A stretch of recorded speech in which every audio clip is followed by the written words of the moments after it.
And so their goals, the budget that they're promoting, I didn't agree with all of it, and the one that I really didn't agree with was free college education for everybody. Well, there's no such thing as free, because somebody's paying for that. But some of what they were, then, you know, they did the chances. We walked to the Capitol, from the old Capitol with them, but we broke off and went and talked to our state representative, and then we left, because it's like, we are not even going in the Capitol, because we don't want to be involved. And one of the guards, because they have security coming into any of those buildings, and as we walked across to get into the Stratton building, one of the security guards stepped out and he goes, "Are you with that group?" And we said, "Not really. We walked with them, but we're not with them." He goes, "If I find out you're lying." And we're like, "No, promise, we're here." And then we're leaving. But some of the chants that they were doing as we walked the last few blocks to the state capitol, it's clear that the organizers and the people there were urban dwellers and had no concept of rural America or rural Illinois, because the issues just were like, their chants were, healthcare is a right, not just for the rich and white. What? And then, what was the other? There was another one that it was very clear it was more urban focused. And it's too bad that they're not getting what's going, like, we're all in this together. Well, my thing that always, one of the new big things with people like that a lot now are the food deserts. Have you heard about this? Yes. I saw it on the news. And so it's, you know, they're basically saying everyone has a right to a full-service walking, grocery store in walking distance. Right. And I'm like, there isn't a person living in Fulton County that is walking distance from a full-service grocery store. Exactly. You know? But yet that's the big thing. And they were using that term when that Save-A-Lot closed in the south side of Peoria, that, oh, it's a food. Well, those people are getting their food from somewhere. And maybe the Ivory Tower people think they should be able to have to walk there, but. Well, I mean, and it's, you know, and it's, like, we had this, and this is a major tangent, and I know it is, but we were talking about this in seminary, and, you know, they said, oh, well, there's this church, and across the street is a full-service grocery store, and it's going to shut down, and they're going to open up like a Save-A-Lot or something there, you know, a non-full-service grocery store with no produce or anything. And they said, well, you know, what should the church do? And I said, well, the church should organize carpools for people who can't get to their. There you go. I mean, the church has got that empty lot. Maybe they should build a community garden so people can get fresh fruit and vegetables. And the professor's like, no, they need to protest. They need to go and protest the city government and force them to keep the store full service. I'm like, that is absolutely not the church's role. You know, to me. You know. Where do you find that at? You know?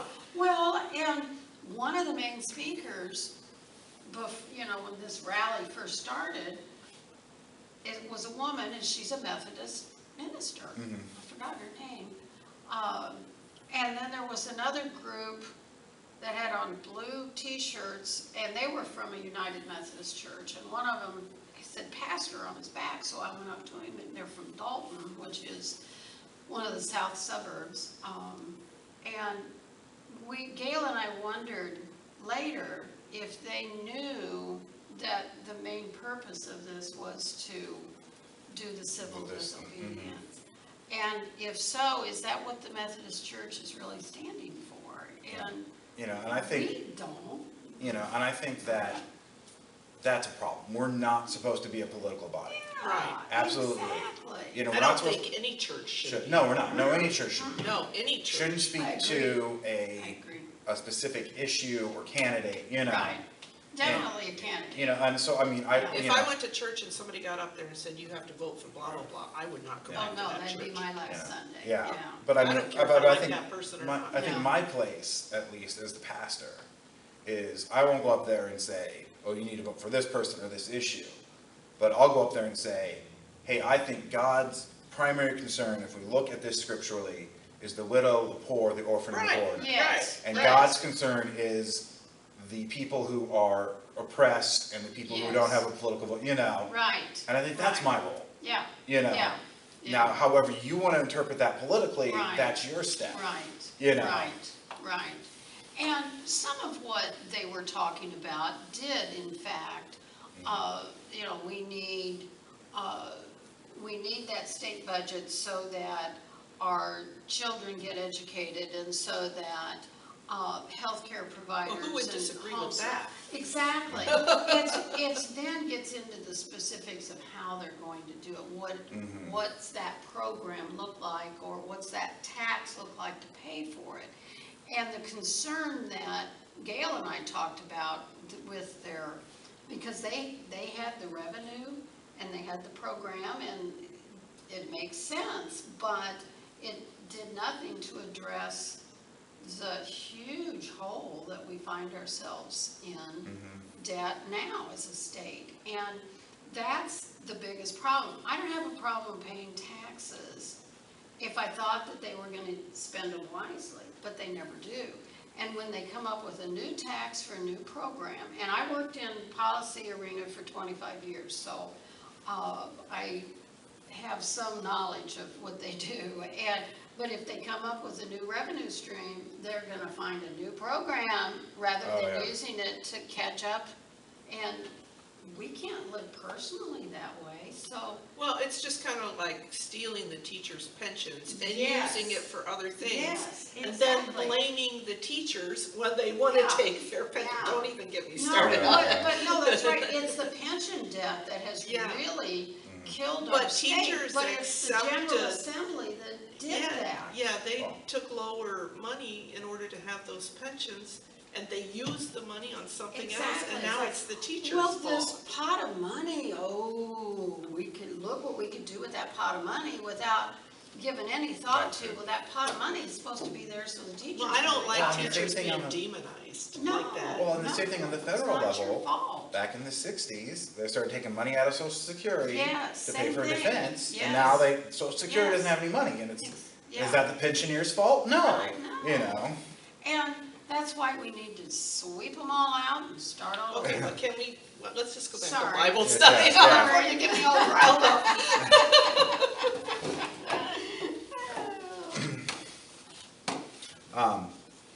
So we should love those who have a Oh, different there opinion you than go. us, and pray for them. Oh, I suppose. Even the tax collector.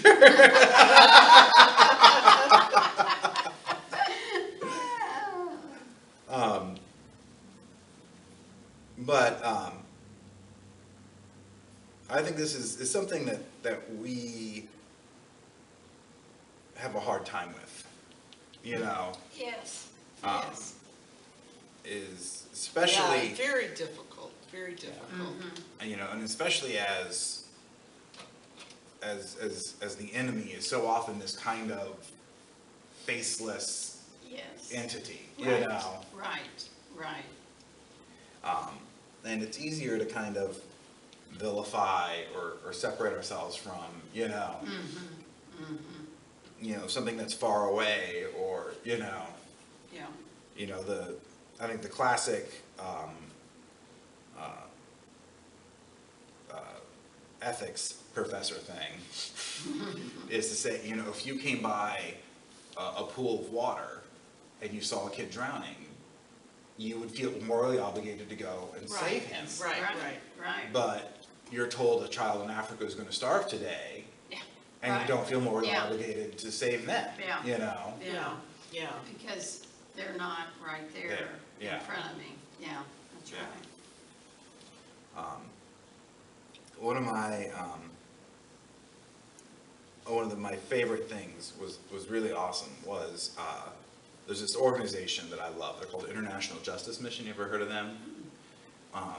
They use legal means within countries to free people from slavery.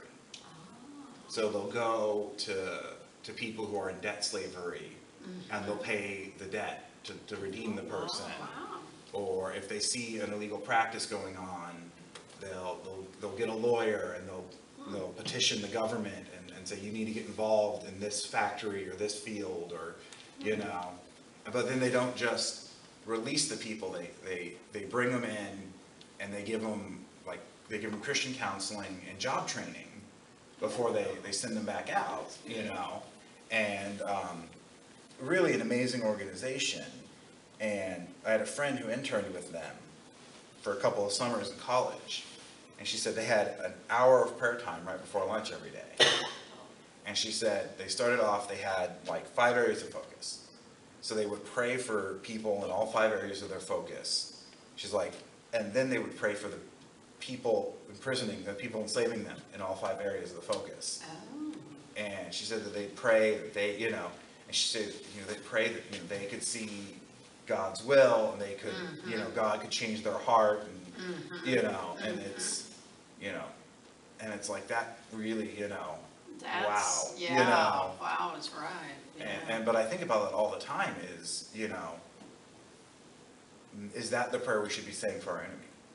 You know, I pray God could melt your heart. God could show you, you know. Right, You know, right. and I tried to do a little bit that Sunday, talking about, we're going to Rahadam, and Right. I hope God gives them, you know, speaks to them, and I hope that there's this message of peace and Right. justice, and, Right. you know, that this can come through, and, Yeah. you know. It's hard to think about trying to pray for ISIS, for instance, but that's what you're saying. Yeah. Because these are the people that are doing If there's anyone who needs horrendous God's love and things. understanding If anybody, more, yeah, it's them. them. Yeah. Yeah, yeah. And then, you know, now there's been another attack in Afghanistan, and all these people So- were killed. And I think it's interesting, a sad commentary actually, but that when the bombing in Manchester, England happened, the world was impacted and said, oh my God, you know, as rightly so. But this morning, it's twice as many people are killed in Kabul, Afghanistan, and it's just another war story. Oh, yeah. You know, it depends on the country where the tragedy happens, and most of these people this morning, it said, were civilians. They weren't the bad guys, and the bad guys got them. So, of course, we get our news from the media, and the media thinks it's covering what we want to hear, but I just find it interesting that it depends on which country has an attack, where it seems like the world's sympathies go.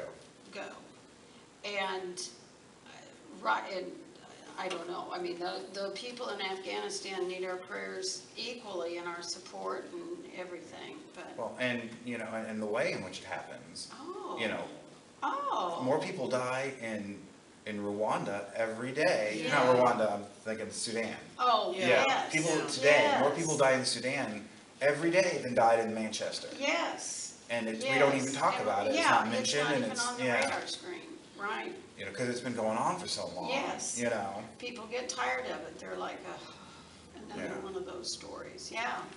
So the world is a mess, and we need to be praying for everybody. Yeah. Yeah, yeah. You know, and that's, I think our mistake is we say, and I think what Jesus is pushing us even, especially right here for, is our neighbor isn't the person next door to us. Yeah, yeah. You know, Yeah, our neighbor is anyone made in that image of God. You know, and that's harder. everybody. Yeah, Yeah. that is hard. And it's harder to see it that way and believe it that way, you know. And, well, you know, and you just think about, you know, like September 11th is, Oh, that wasn't a new kind of terrorist attack, it was just a new place. it was a Yeah. new place, that's right. You know, those And it kind of was attacks. us. And it was us. It was us. Exactly. You know, those Our attacks have been backyard. going on, you know, around the Middle East and Israel and stuff for years. and it wasn't our problem, and we didn't want to get involved, and we didn't want to hear about Right, it until it right. happened here, Yep, you know? yep. So we could put ourselves in that place. And imagine, I mean, the horror of that day will always be with me, but imagine living in areas where that horror is every day. Not just the memory of it, it's actually happening every day. I thank God all the time for giving me this place to live, being born where I was, but I win the birth lottery. yeah, exactly. Oh, yeah, I mean, how often do we take for granted, you know, middle class and being born into a middle class American family, you know, like, Yeah, and how that's totally, you know. oh, yeah, no, that's exactly right. Well, I guess we'll get to almsgiving and prayer next week. I didn't realize we didn't have all that, but I think Yeah. that was good. We got Yeah, into it. was. So what do we need to be praying for this week, other than our enemies? Yeah, ISIS. David's brother Richard is still, they were to do an evaluation yesterday, but he didn't have a very good day in the morning, and we haven't heard what that evaluation was. They do it once a week on Tuesdays, so he's still at bounce back, still in a lot of pain, so I'd really appreciate continued prayers for Richard. You think he'd want me to come up there and see him? I think that would be fine. Okay. If you're up there, that would be great. He's in room 109, in the bounce back room. Okay, so, and is it Emkin? yeah. Emkin, Richard Okay. Emkin. Yep. Okay. Yeah, Is he a lot older than David? he is. He's 16 years older than Oh, David. okay. He's 84. Oh, my. Wow. Yeah, yeah. So, yeah. So, yeah, if you do that, that'd be great. Okay. Thank you. Well, I have a babysitter I can actually That's, do. there you go. Yeah. Last week was interesting because it was, you know, it was first week of summer break. Right. And then, you know, dealing with Ruth and everything. Right. But then Emma's my babysitter. Ah, And so, you know, so we're doing it's all like, this oh, stuff no, and I'm like, I that's not can't. working. Yeah. Yeah. Ruth's granddaughter. Oh. Emma. Emma Kelso. And Oh, so it was okay. like, I can't Yeah. call her and right. ask her to, Right, you know, and right, yeah. come watch the kids so I can go to the visitation or whatever, you Right, know. right, yeah, that does. Yeah, that's hard. Yeah. Where's Amy working? She's doing senior care, and I think it's in-home. Oh. So she's working for like a company. Oh, okay, and she And goes doing to the different some- places, Okay. yeah. Did they have a meal afterwards? For They did. They did. Bruce? Yeah. Yeah, it actually turned out really nice, I think. Oh, good. Yeah. And we had a lot of people, I put out that call, we had a lot of people saying, oh, we're gonna come in and we're gonna, you know. Yeah. And we had a lot of people who don't normally do it, who came in and helped because Oh, they good. wanted to, Oh, yeah. good. You know, and it was just that holiday weekend, we already had Yeah. so many people who were Oh, just yeah, gone. we had and- Yeah, so many things going last weekend. Yeah. yeah. So, yeah, I got dressed in the morning and I buried him, I married him and went to a reunion. Oh, all you in the went to same a outfit. wedding that Yeah, day? we had a wedding in the afternoon, so I'm like, buried him, married him, and celebrated 50 years of David's graduation. I had that a couple of years ago, where I did a funeral in the morning, a wedding in the afternoon, and then a visitation at night. Oh, And I'm like, my. talk about an emotional Oh, roller coaster kind of good day. grief, yes. Well, I will say, unfortunately for the families, I guess, but you've really done, you have really grown in your abilities in doing the funeral services. I've had plenty of practice. Because you've had so many to do. I forget who I was telling, I but had it was like. 26 in my second year. I remember that, Wow. Yeah. yes, yeah. That's what I can't think who I was telling. I said, he had like 20-some or 30 the second year he was I here. remember you saying when you had the very first one. Mhm. Yeah. Yeah. I remember who it was, but you Yeah, said, oh, that was my very that first was a brutal year, but you, Unfortunately, how to do that's one. what's happening around here. well, Yeah. obviously, when you live in small communities where the population is And there's older. no job opportunity. Yeah. Well, I mean, and it's, what used to be 6 farms is 1 Yeah. farm. Yeah, Right. yeah. You know, Exactly. and it's, Yeah, yeah, Yeah. it's, yeah, but you do a good funeral. don't think I've been to one of your funerals. Oh, you've Well, had plenty of lucky. opportunities. Dan came and did the eulogy for Ruth, which was nice. Yeah, Yeah. yeah, and you two have, because you've done Yeah. that several times, Mhm. and you do a good, Yeah. Well, and like, Dan still calls me every time, and I'm like, sure. you know, I didn't have the problem the last 8 times. Right, I'm not gonna so have a problem not this do time, this Dan, time. you know? Yeah, but that's- Yeah. that's- I mean, and Do it's they good that he have- does that. Do they have a rule about that, though? Yes. Mhm. Because my mom, when she passed away, the pastor had just left, and we asked her, and she said, I'm not allowed to do that, because I'm no longer there, and they were having they didn't have anybody then, they were just having guest speakers, it was during that Oh. interim time. Well, see, I would right? think you'd come back for that. I She would said think no, so. I she mean- said no. Wow, Yeah, what I mean- church? It was the Yates City Presbyterian Oh, Church. see, that- Presbyterian might do things It might be a different system. We're not Methodist, you We're not just have supposed to to ask kind of, permission. yeah, it's, you know, you're not supposed to kind of step on the toes of the new pastor, you know? There wasn't even a new That's what I'm pastor. saying, Oh, yeah. yeah, right. Yeah, but I mean, Well, we had the Elmwood Baptist Pastor Fitzgerald, and he knew her well. Wow, He that's gave her a good. good send-off. I'll bet he did. Although we Yeah. didn't appreciate that because she wasn't fully immersed, that he didn't agree with her baptism. We didn't appreciate that, but other than that, Well, that's that's his another thing. thing. I That's another still problem, believe yeah. she's in heaven, so. That- Absolutely, absolutely. Let's not get on baptism again like we did. Yeah, we did that last week. Well, you know, it made us all sit there and cry when he said that, Oh, wow. you know? He Yeah, I said don't- it during his. No, but when in he the talked to the family? family. Really? He says, Why would I'm you not say that to gonna the family? sugarcoat it, and I'm like, Wow. Wow, why would you say that? Why Yeah, that's what would he you? said. And shame on him for even, And he doesn't know what was in her heart.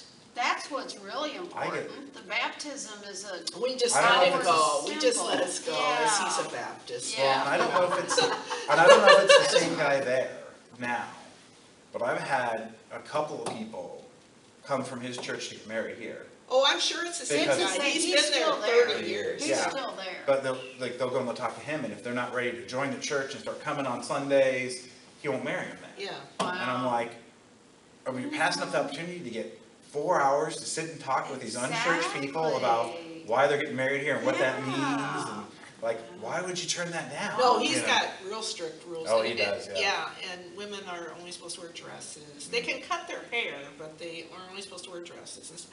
He's a nice guy, he has some tenants in my dad's old house, and he takes care of them. I mean, he's a Yeah. good person, but it's just like a philosophical Nicole, difference, you know? Yeah. And that particular day, our emotions were raw. Well, of course they were. Yeah, That you was. know. Yeah, I can't imagine doing that, no. We let it go, we We- figured that's how he is. I Yeah. had one friend who was at seminary, was on the track to get their Masters of Divinity for, you know, what you need for ordination, and she was going to a church that she wasn't allowed to wear pants in. And I'm like, why? Why are you getting this Why? education? Yeah. And Yeah. preparing for a ministry in that church? Yeah. You know, like, I could see even if you were getting like a master's in biblical studies or Christian education or Right. something, Yeah. because you wanted to teach a class or do a church group or, you know, youth group or something. But I'm like, why are you, you know? Isn't that a man-made roof? Yeah. You know, the Yeah, I'm dress pretty thing? sure thing. Jesus never cared Yeah. whether he had pants or skirt on, but. Yeah, well, and then my sister that lives in Seeing Japan, how what the men wore back then, though, I don't think there was really a big Probably Yeah. not. There were no pants on anybody. well, and then my sister's at my dad's funeral, he did my dad's funeral too, that lives in Japan, she says, I was baptized when I was a couple weeks, that isn't gonna cut it, and do not even go there. Just don't even That's talk a about it. conversation for another day and another time. Oh, And then he God. told me, your sister's got it wrong, and I'm like, we're not arguing about this, you know, just move Not on. why we're here. Here, yeah. Oh, my. Well, I mean, and I mean, I guess I'm a good mighty guy and Methodist, but I couldn't imagine denying communion to anybody. Yeah. You know, like you go to like Missouri Certain Lutheran or Certain Oh, Baptist yeah. Church, and if you're not a member Yeah. there or the Yeah. denomination, they won't serve you. Well, And I'm the like, Catholics, you'd come up and Wouldn't do get that. blessed. I'm sorry, but no. not Yeah. go with it. And I can't imagine someone walking up to the table and me telling them they can't have Yeah, communion. yeah, You know, like, no. No, that's. Although that's did get Wesley kicked out of Georgia, so I don't know how much I can talk Well, about that. Yeah. Well, that was very interesting. Well, does someone want to pray us out? Someone? Okay. Heavenly Father, thank you for our discussion today and helping us to discern your will in the words that we have studied. Be with my brother-in-law Richard this week as he continues to heal from his fractures, and help him to have uplifted spirits as well as physical healing. And be with each one of us when we leave here today. And we pray this in Jesus' name. Amen. Amen.